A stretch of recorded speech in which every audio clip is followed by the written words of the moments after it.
This is the Investor Connect podcast program. I'm Hall T. Martin. I'm the host of this show in which we interview angel investors, venture capital, family offices, private equity, and many other investors for early stage and growth companies. I hope you enjoy this episode.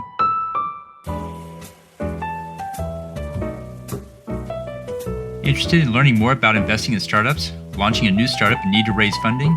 The Startup Funding Espresso is a daily podcast in a short, concise format delivered to your inbox every day, Monday through Friday. In the time it takes to drink an espresso, you can learn about startup funding. To subscribe, go to investorconnect.org and put your email into the pop-up box.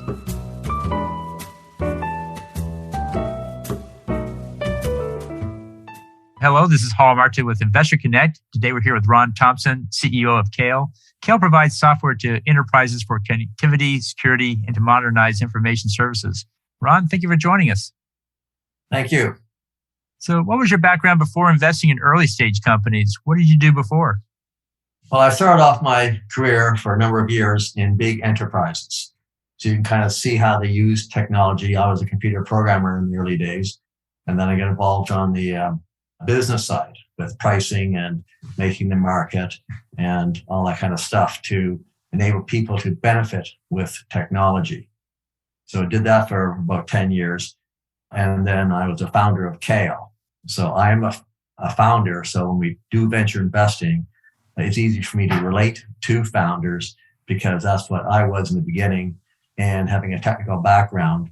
So you've got this way of relating to these founders to help them understand what's in front of them, as well as provide the money and so forth to help them scale their business and be successful. Well, that's great. So what excites you right now? There's a number of things. We have a real interest in fintech and prop tech. Fundamentally, we like young technology companies have a service or a product of interest to enterprises. So basically, if the Bank of America or JP Morgan Chase or US Foods or any other big organization would find your platform or service of interest, then we would have an interest in supporting those entrepreneurs. And so we like that because there's a real need for these enterprises to innovate better and to fast track delivering new services and capabilities, improving efficiencies, and fundamentally transform over time. So to do that, to have any platform show its value, to show the magic, you need data. And so all these platforms need access to data. And with the core CAIL software business, that's what we do. So if founders need insights on how to access these internal systems in enterprises, we can give very detailed insights about that and work with them to actually expand their connectivity capabilities to make their platform even better. Great. And so you see a lot of startups and a lot of investors out there. What's your advice for people investing in startups? What do you tell them to do before they write that check? There's a lot you need to do. Due diligence is really important. Thing about this, there's two aspects to this. Actually, there's three main ones. One is the value of the technology and the opportunity, the uniqueness of it, the business benefits it delivers. That's one. The other deals with the founders, the people. This is a huge component. So basically, are the founders good to collaborate with? Do they listen? Do they seek advice?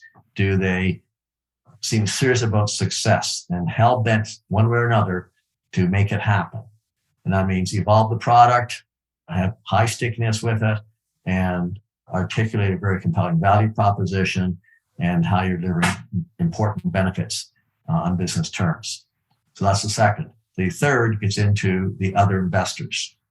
So basically, we're big believers in investor value add.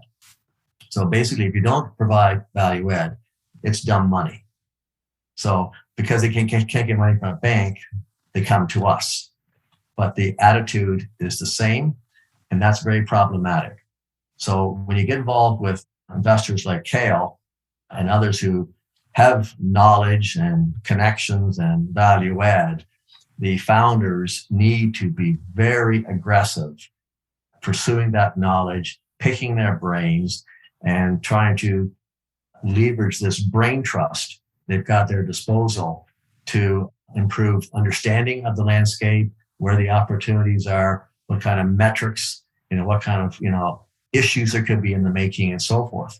And fundamentally, where are the risks and how do we mitigate those kind of things? And so if you have some good investors who provide value add, you have a treasure trove of knowledge to really help you learn fast and to improve the chance of the business being successful.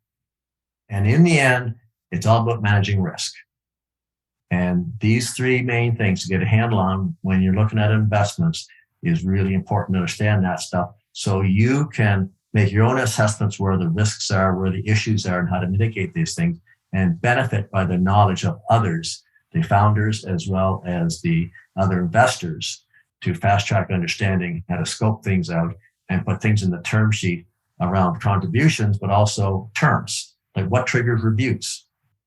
And at some point, there could be a thing with a change in the leadership team or a change on the board of advisors or things like that. Or because someone brought in a great partner, that kind of changes the dynamics. Well, how can we encourage more of that to happen to further fast track progress and reduce risk? Great. Then on the other side of that table, what's your advice for founders who are going out to raise funding? What do you tell them to do before they launch that campaign? Understand the mindset I just articulated. So that, and basically this is very challenging for founders who tend to be young and very technology centric. So, you really can only be good at something. So if you're an excellent programmer, you should be grateful you have that talent, because becoming a successful company involves many things, is why you need this leadership team with these other competencies at a very high level so that you can decide not just on technology and technology strategy and direction, but also the business, and the finances and building out the support organization and working with the investors and on trying to find good partners, how to build up ecosystems with other technology firms and other business partners. So there's a whole bunch of things that you need to understand about this kind of stuff. So between the internal team having these competencies, then you need to have advisors who can complement you and further add to the knowledge base. Great. Let's talk about the state of startup investing. How do you see it evolving from here? Where do you see it going? It's a good question. Startup investing in many ways has not changed a lot over time, except for there's so many more ventures now, so many more markets, and so many more tools to fast track getting to market. So compared to 10, 20 years ago, in theory, you should be able to get to market much faster, much cheaper, and make decisions to pivot sooner than later and all that kind of stuff now. So if you get onto something good, you can scale it much more easily now than before. So that's something to understand. And that's when we talk about building out ecosystems around the product, but also around on the business side and go-to-market capabilities, so that you got this window of opportunity. And the idea is to get into it as soon as you can and evolve it as fast as you can to maximize the potential before it closes. What do you think is the biggest change we'll see in the next 12 to 24 months? The windows of opportunity opening and closing faster. And because of that, there's a real need for a sense of urgency by the founders, as well as the major investors, to really get a fix on what the opportunity is, what people are looking for, and so forth. And so can you put yourself in the shoes of a purchasing agent or of someone in an enterprise in some business unit trying to achieve something and things like that? So you need to be able to not only know your own stuff, but also put yourself in their shoes. So when you talk to them, it's on their terms and they understand and so forth. And I work with other investors to try and help figure that, messaging out. And even when you engage, maybe they're part of the team so that they can see they've got the technology people in the room and some of the business people in the operations, but also some of the advisors who come in because they've got background in this space and they can talk about evolution and transformation from a business perspective from several decades of experience. And that's important to build credibility with the potential buyers that not you have a good product, but there's context here. And they can see, here we are now, 5, 10, 20 years out, these are the kind of capabilities that we need, both in terms of tools, but also the brain trust around it that will make it even better and expand our opportunities and reduce our risks to evolve the business. So the more you can do to kind of bring that together, the better. So let's talk about your investment thesis. What is it, and what's your criteria for choosing one deal over another? Well, part of it is what I've already articulated around the technology, the platform, the market opportunity, the founders, the other investors, this brain trust that forms things like that. And so you kind of get into this where as much science as it is art. And the more you get into something, it's an interesting combination. Like, for example, Paul McCartney can't read or write music, but he can do great tunes because he's very sound oriented. And it turns out a lot of people who are naturals are like that. And so people like Bill Gates, Steve Jobs, and all the others that came along had these early visions, got the 10,000 hours in early, have a huge advantage in doing this. And rest assured, those people had some really good advisors around them and made some really smart moves because of the way it was set up. And what can you do to get yourself around good people like that and create a good forum to improve your chances of success? So we look for ventures that those founders kind of understand that kind of stuff, or they're asking questions to help themselves learn how to play the game. Can you talk about one or two startups that maybe you funded that fit that thesis?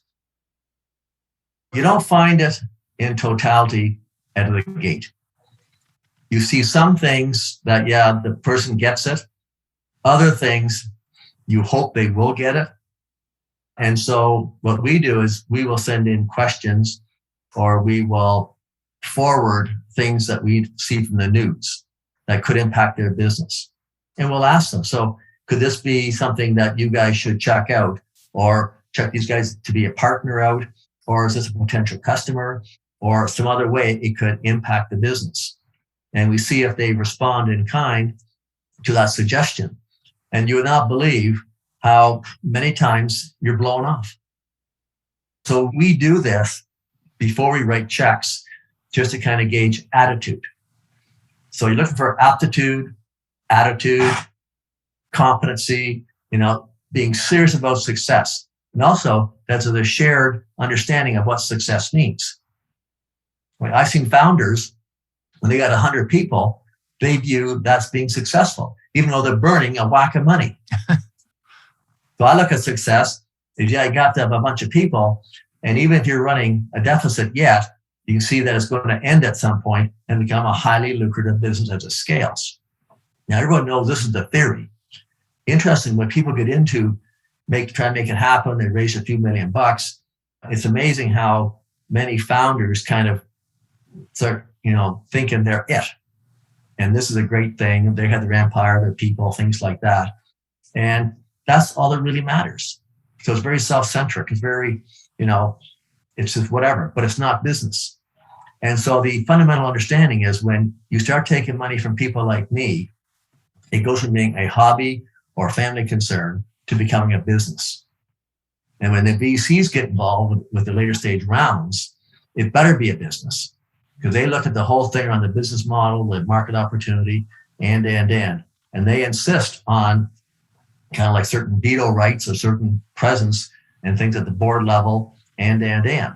So the sooner the founders understand that's how the game evolves, and the sooner you kind of get onto it, the better it is, because then you're all on the same page.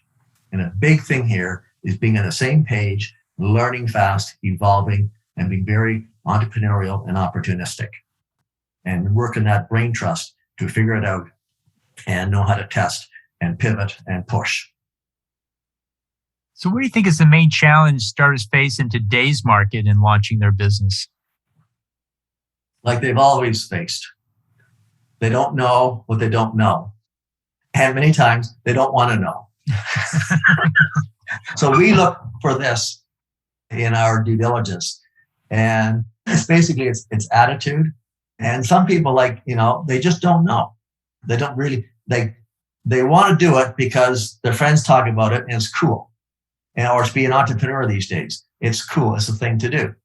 Whereas 50 years ago, to go work for a big corporation was a thing to do. Mm-hmm. So the definition of success, the aspirations, and what people, get them going has changed. So these days it's entrepreneurship, and they see all these things getting done in technology, and they all figure they're the next Bill Gates. And I can tell you, there's one Bill Gates. So you figure out how you can be unique and how to help to have this mindset and learn a lot and to, be able to contribute and for the business to be successful. So what are the challenges investors face in today's market? Lots of investment opportunities, tons. Yeah. Like, for example, in the fintech sector alone, do you know how many young companies there are? How many? About 10,000. That's a lot of deal flow. It is. And it's all over the world. And all these incubators, accelerators. And the way you got to look at this thing is that there's 10,000 fintechs, kind of like 10,000 gnats on an elephant. And this is what the banks are facing, because these fintechs will target a specific area of financial services, student loans, corporate loans, personal finance, other things, in the sharing economy, stuff like that. So even though that one area, when it gets lost to the bank, is not an issue, but if I have 10,000 tech companies doing something, and let's say 50 make a go of it, chances are in aggregate, I got a problem, even if I'm Bank of America. That's the issue they have. And it's cool. Then you look at it, let's say there's 10,000 gnats on an elephant. Most won't do any damage. But over a time, a few will get through, and in the end, the elephant's going down. There's just too many. And that's the same thing with the fintechs. So the reason that we look how we look at this is that these enterprises need to be much better at innovation, business innovation. So one of the reasons we started the innovation practice here at CAIL is we saw the challenges with these startups trying to get enterprises to buy their stuff. And we looked at it and like, what's going on? It's obvious. But, these big enterprises, like, who do you target? And they got to get a committee going, and they got to get buy-in, they got to do that. And of course, if the business has one set of needs, IT looks at, this is more work and whatever else it is. So it's just challenging to get things done. So we formed this innovation practice that if a startup has an opportunity and for some reason the sales is not progressing in enterprise, maybe we should target their management about innovation and having the mindset about how to be more open and how to be more opportunistic, more entrepreneurial, and. And to cite this fact, like these 10,000 fintechs. If you reject this guy, you reject the next guy, at some point, you're going to have an issue because you're not really changing. You're not doing the new things. And what's happened is all these fintechs are going direct. So you're going to either not see new customers or worse, lose current customers. And so you need to have this mindset around how to deliver value and become much more digital sophisticated and much more responsive and opportunistic, and realize that when you do these new things is that 1 in 10 might be a success. But if I don't try the other 10, the other 9, I'll never find the one. And I got to do that probably on a annual basis. And the reality is I might need 100 or 500 or 1,000 ideas to have 10 things to go do a pilot on, and maybe 1 or 2 of those things pans out. So there's a whole mindset around how to innovate for impact. And once you get onto that, then looking at these startups and working with them is like a no-brainer. Otherwise, they sit there and they navel gaze and the value of indecision, and things don't happen. Well, great. So we've talked about a number of applications and sectors today, but if you had to pick 1 or 2 of them that were really good opportunities for investors to pursue, what do you put at the top of the list today? Oh, geez. Actually, there really is no one area that is meaningfully better than another. We like fintech, we like prop tech, but there's, insure tech, there's ag tech, there's a lot of stuff in biotech. The whole healthcare field is huge, and. So healthcare is interesting because there's such a need for the new in health tech.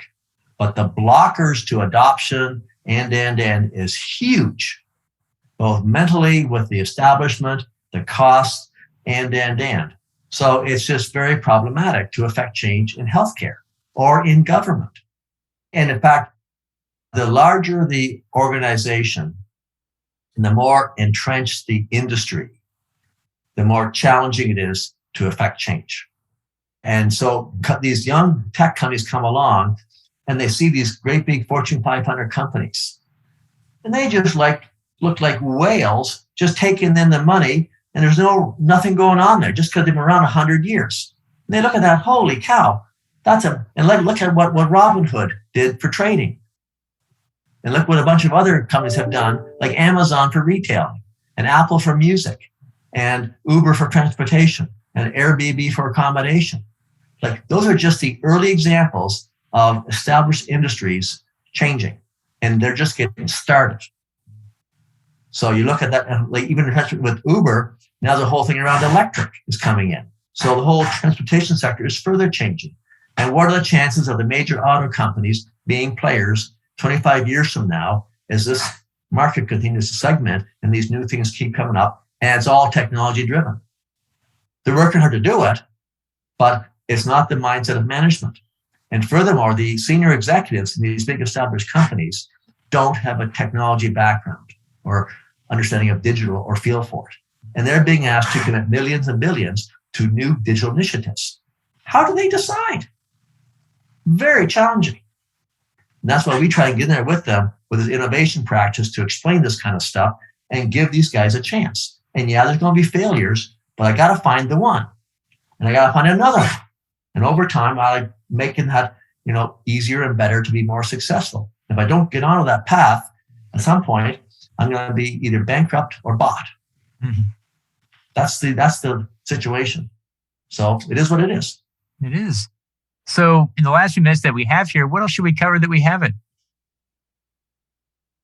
I'd like just to talk on risk, the changing nature of risk. So I got some friends who are quite senior with some big companies, and their notion of risk is based on decades-old concepts. They're into established industries, tangible products, and. And they look at, if I make incremental changes, evolve that product, and, I can evolve my core. And that's what they feel comfortable doing. However, because of all the emergence of digital, rising user expectations, the whole, business landscape is changing, and, is the nature of risk is changing. It's got to the point that if I don't try, it's actually riskier. It's actually riskier to not try than try. So I need to be trying. And the more you can have people around you that have a shared vision of where we're going to go here and can contribute with different domain knowledge, insights, and, then you can better manage change, be more successful transformation, and over time, reduce risk. And you have to ask yourself, what do I want to be doing in 5, 10, 20 years from now that people want to deal with me? How can I increase relevance and revenue? And if you talk to the senior executives and it gets into, those new services, new capabilities, and the user experience, these people struggle with even how to relate to that stuff, let alone how to deliver on it. So that's why the big enterprises are vulnerable to fintechs and to other technology companies. So I would advise, if you really want to manage risk, you've got to develop this digital mindset, this digital competency, and partner more aggressively with these technology companies and do it at a peer level. Not because you crank 100 billion in revenue and they crank $1 billion, therefore you have the say. No. If you think that's how the game is played, you wait 5 or 10 years and the numbers will be reversed. And so you have to understand that's the nature of the business landscape, the emergence of technology in it, and the whole mindset with the people involved in making these things happen. So if you want to be successful, understand the changing nature of risk. Well, that's a great advice for all startups and investors out there. How best for listeners to get back in touch with you? The easiest way is to send me an email to rthompson@CAIL.com. or go to my LinkedIn profile and you can see more information there. So it's Ron Thompson with CAIL. Great. We'll put those in the show notes. I want to thank you for joining us today and hope to have you back for a follow-up soon. Very good. Good talking to you. Thank you. Investor Connect helps investors interested in startup funding. In this podcast series, experienced investors share their experience and advice. You can learn more at investorconnect.org.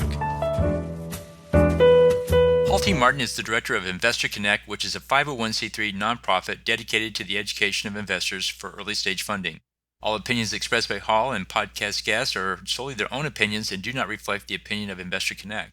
This podcast is for informational purposes only and should not be relied upon as a basis for investment decisions.